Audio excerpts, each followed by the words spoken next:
psikiater.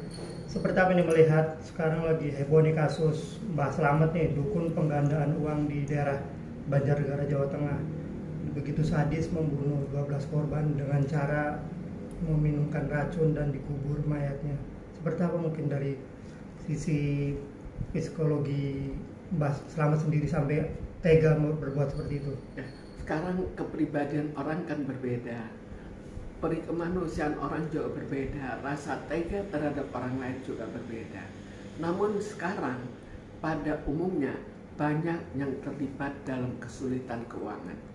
Dalam hal ini, Mbah ini mencari jalan keluar untuk menipu dengan cara perdukunan. Tapi semua sudah dipikirkan jauh sebelumnya dan semua sudah dipikirkan untuk mendapatkan uang dan dengan risiko membunuh. Ini yang ada dalam hatinya. Jadi memang jiwanya sudah jiwa yang sadis, jiwanya sudah tidak peduli asal dapat uang apapun yang dilakukan. Dan dalam hal ini barangkali cara inilah yang dianggap cukup aman. Berarti faktor karena terdesak juga mungkin, Bu, artinya Mbah Slamet begitu gelap mata nih, tega menghabisi para pasiennya. Sebetulnya memang terdesak, tapi terdesaknya seberapa terdesaknya dan tindakan terdesaknya berakibat apa? Kan ada yang terdesak, dia misalnya lebih baik dia mau mengorbankan diri sendiri. Ada yang misalnya minta-minta, ada yang misalnya bekerja lebih keras walaupun hasilnya lebih sedikit. Jadi tergantung pilihan orang, dan dalam hal ini pilihannya itu terlalu ekstrim, bahwa dia memilih untuk tetap mendapatkan uang dan akhirnya melakukan tindakan yang pembunuhan, tidak peduli. Jadi memang perikemanusiaannya sudah tidak ada, itu sudah pilihan, bukan suatu desakan. Karena kita lihat bahwa semua racun ini disiapkan, bukan mendadak akhirnya emosi terus memukul, tapi betul-betul dipersiapkan untuk dilakukan pembunuhan. Oke, pemilihan media racun sendiri nih, Bu, berarti apakah masih ada mungkin dalam hati Mbah Slamet, atau seperti apa mungkin pemilihan racun sebagai media untuk menghabisi para pasien nih? Biasa kan orang kalau kesal langsung pukul terus dicekik atau apa gitu. Karena itu kita lihat apakah itu spontan atau itu direncanakan. Kalau ini disiapkan racun, artinya ini direncanakan, bukan sesuatu yang mendadak, bahwa orang itu datang, orang itu emosi lalu memberikan emosi yang menanggapi emosi itu, tapi sudah tahu, oh ini akan menagih. Karena menagih, maka dia melakukan persiapan dengan pembunuhan yang dia anggap paling aman bagi dirinya. Sudah dipikirkan bahwa ini aman, walaupun ternyata tidak aman. Oke, kalau melihat korbannya sampai 12 orang nih, Bu, gimana, Bu? Artinya kok tega sampai 12 orang menghabisi pasien ini? Itulah ketegaan yang terjadi. Jadi kita tahu bahwa ada saja orang yang tega. Kita lihat misalnya pembunuh bayaran, itu juga tega sekali kan. Dia tidak peduli orang itu salah atau tidak, pokoknya asal dibayar, jadi lakukan pembunuhan. Walaupun ada yang masih lebih realistik, tidak otomatis membunuh, tapi cukup banyak juga asal dibayar. Jadi prinsip utamanya adalah uang. Prinsip utama pada Mbah ini adalah uangnya. Uangnya dapat berapa, kemudian dilakukan pembunuhan. Ini semuanya kepribadian dasarnya. Kepribadian dasar sudah terbentuk untuk tidak mengikuti norma yang ada, tidak mengikuti masalah perikemanusiaan, dan tidak ditekankan dalam keluarga pentingnya perikemanusiaan, pentingnya untuk ikut memikirkan perasaan orang lain. Oke, sesuatu yang mustahil gitu. Kita bayangkan ya, orang yang sudah terlalu sulit, orang yang sudah dia sudah mungkin sudah cari jalan keluar tapi tidak berhasil.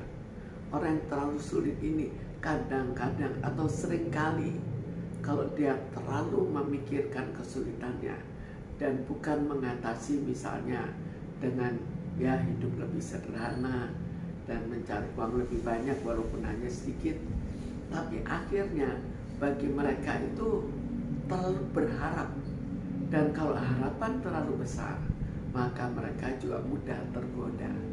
Dalam hal ini tergoda untuk menggandakan uang, walaupun dalam hatinya bukan 100% benar, tapi dia tetap berkeinginan untuk mencoba. Bu, ini kan di Indonesia sering terjadi kasus beginian. Kenapa masih banyak yang masih percaya gitu dengan adanya? Apakah harus dirubah cara berpikir masyarakatnya atau seperti apa? Jelas cara berpikir masyarakat dirubah, tapi kita tahu dalam keadaan di mana keadaan ekonomi tidak terlalu parah, mereka juga belum tentu melakukan. Jadi kita bayangkan seseorang yang mempunyai kebutuhan kemudian mendapatkan seorang dukun untuk menggandakan uang, maka dalam dirinya ada persentase tertentu untuk percaya dan ada persentase tertentu untuk tidak percaya. Lalu ditambah lagi beraninya mengambil risiko karena dia sudah betul-betul kepepet. Jadi semua ini akan ikut menentukan apa yang akan dia lakukan. Terus bagaimana mungkin reaksi para keluarga korban ini ketika mengetahui ternyata keluarganya diam-diam menemui seorang dukun untuk menggandakan uang dan ternyata nasibnya tragis? Apa mungkin reaksi jelas mereka? Keluarganya kecewa sekali dan jelas keluarganya dendam karena mencari uang itu jelas untuk keluarga, walaupun mungkin ada perkecualian yang mencarinya untuk ya mungkin sering main perempuan, maka keluarganya tidak terlalu mempersoalkan.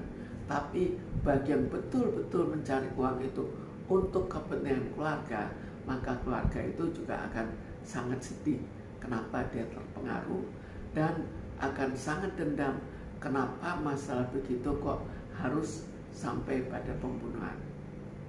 Bu, ini maksudnya fenomena seperti apa? Ini kan udah tahun 2020, 2023, orang masih saja percaya akan penggandaan uang, dukun gitu. Padahal di sebelum tahunnya juga ada yang dukun palsu. Dan ini gimana sih orang kok bisa fenomena apa gitu?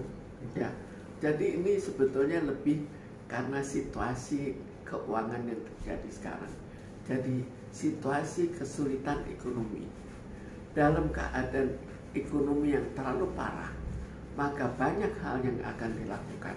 Banyak hal konsekuensi daripada kesulitan ekonomi, termasuk misalnya yang paling dulu biasanya lebih ke arah perceraian. Karena suaminya kurang menghasilkan, istrinya kurang, dianggap kurang untuk menyesuaikan dengan uang sekian harus hidup cukup. Lalu kita lihat lagi bahwa banyak hal-hal lain yang terjadi, misalnya sekarang kecurangan lebih tinggi. Sekarang kita lihat lagi bagaimana terjadi geng motor, pencurian di mana-mana, dan pembunuhan semuanya meningkat. Jadi ini sebetulnya utamanya adalah karena sosial ekonomi yang menurun secara tiba-tiba, dan ditambah kejenuhan yang ada karena masalah COVID.